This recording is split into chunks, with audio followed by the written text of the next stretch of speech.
Nakakagigil.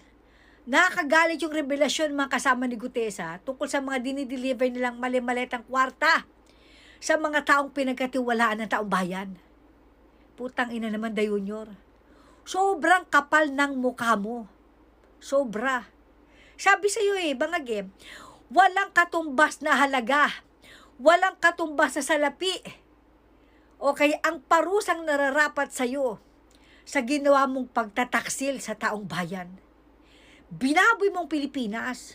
Tinarantado mong mga tao. Pinahirapan mong mga Pilipino. Kulang pa ang buhay mo bangag para pagbayaran lahat ng kasalanan mo sa bayan. Putang ina mo. 2023 pa lang, yung oplan pagpapatalsik nyo kay PRD dadalhin sa dahig. Nakakasa na. Ito namang mga marino, sorry no, huwag kayong magagalit sa sasabihin ko. Kaya lang putang ina, alam nyo pala, bakit wala kayong kibo? Bakit hinayaan nyo? 2026 na.